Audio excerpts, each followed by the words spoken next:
Hey there, this is Ted again. I wanted to go over a video of somebody asked me about the new heat exchanger on the new Volvo 4.3, 5.3 DI engines. So this is a teardown engine we use here in our lab. And basically what I'm going to do is go over how to take this apart and what you need to put it back together. The covers come off pretty straightforward. There is two fasteners here on the side, two on the back side, two hoses underneath. It's very accessible even when the engine's fully assembled. So let's get to it. So we're going to take a 12 millimeter socket, and that's going to take these two fasteners out.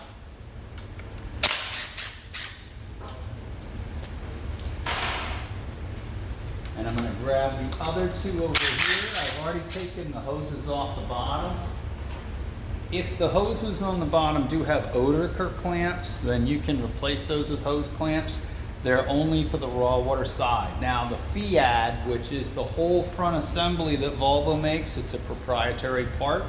The antifreeze goes through the FIAD, through the circulation pump into the engine, back out and back into the FIAD. The raw water is only through the bottom fasteners, all right? So I'll take that last fastener out. And a couple of O-rings hold it on. And what you're gonna do is it has inserts, stainless steel inserts in it. So when you wanna take it out, wiggle a little bit and pull it, try to pull it straight out. Make sure you have your hand under it so you don't drop it.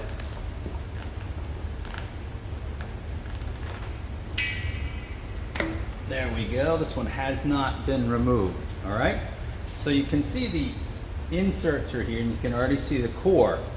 And the thermostat is on the top. Make sure you make note of that thermostat. I'll give you a zoom in a second. So, all right. Once the heat exchanger is removed, you have the two fasteners that come this way that hold it in place, and two fasteners here that hold it in place. You have an insert. You have your thermostat, you have another insert. This one stayed in the housing. And there's two O-rings here. Of course, what we really need to do is we need to order the O-rings. So if you are planning to take the heat exchanger off, don't forget you're going to need all the O-rings for this. So I would recommend that you order the inside O-rings and the outside O-rings for both of these. While you're in there, there's the thermostat, and you can take the thermostat out as well. Okay, so you can change that thermostat. So the spring side always goes towards the block. So if you're looking at a old 5.7 or a 7.4, 454, thermostat housing is in the front of the engine. The thermostat always goes in this way. The spring side faces in the block. All right, you can't turn it around and put it in backwards. It does not work. Okay, I want to take the top cover off of the heat exchanger at this point, so I wanted to go over a couple of things. First, as we've seen, the cores are inside, the copper bundle is inside, you have these inserts, you're going to want those O-rings. The other thing I want to make sure that you understand is when you take the covers off, mark them so you know how to put them back on. There also is the torque spec right in the cover. It's nice. They tell you it's 5 plus or minus 0.8 Newton meters, which is about 40 inch-pounds. So you need an inch-pound torque wrench. What I've done is I've taken a hacksaw and I've just lightly scribed the housing here so I can't forget which way the cover goes on and which position it goes. And I did the same thing on the other side as well, so that you guys hopefully can see that, you know, when you put this back together, you can't invert them because there's no way this is going to line up with that mark. Whether you use whiteout tape, whatever I like to scribe it, so I actually know where it goes back together. I get, you know, you get a bunch of people coming up asking you questions. You got to help somebody you're going to forget. 8 millimeters is the socket size.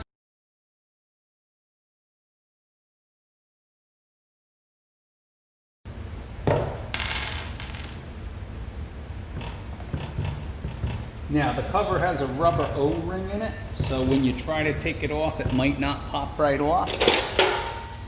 Grab yourself a screwdriver, and you're going to want a smaller one than this maybe, and a little bit of work on both sides. These nice little slots to get under here.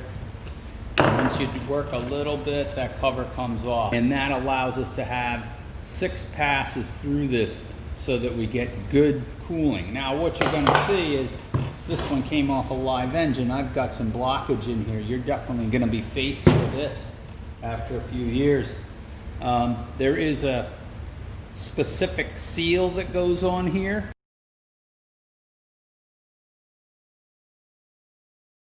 What's in here is an epoxy filled housing with all the tubes in it, so all you need to do is flush it out. They do get debris in them. So I'll take the other side off.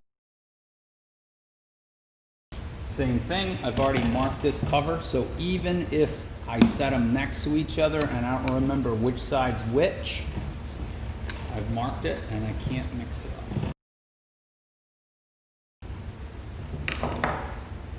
There we go. So there's the other side. Now at this point you could flush this out. Garden hose, water, soapy water, just about the size of 22 rounds. So a 22 gun cleaner, a quick, gonna take you a while to do that, to get them all cleaned out. But if you had one that was pretty blocked up or scaly, you can do that.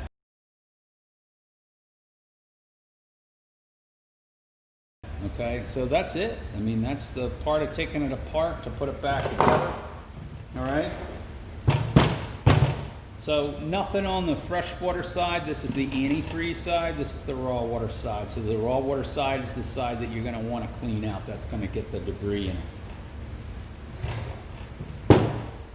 Now, if I forget and I, turn this thing around and try and figure out how to put it back together, is this the cover that goes on here or not? And then what I'm going to do is I'm going to look for that little mark. And then if I look over here, that mark's not there. Ah, there's the mark, but my mark's here. So guess what? That's not the cover I want. This is the cover I want. There's where the marks line up. So easy to remember that, okay? Just take it, scribe it, and make sure you scribe it on the same side so you can't mix it up when you put it back together. Okay, and that O-ring just basically is that flush O-ring on both covers, is on the outside edge, and you can see it popped off on me. And I want to make sure I put that cover on nice and even before I do this. And I want to look down and make sure it sits flush if I can. I'm going to pull that in. I'm going to have a little tension on that O-ring, and that's going to tell me that O-ring is seated in there correctly. If I can't push it down flush, then I know the O-ring popped out and I try to put it in there.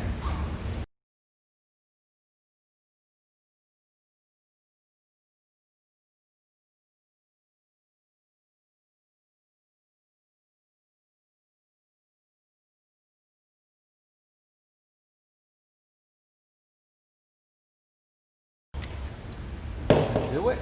Take my 1/4-inch torque wrench. I've already set it for 5.08 is close enough to plus or minus 0.08. So they tell you 40 inch-pounds is about 5.08 Newton meters.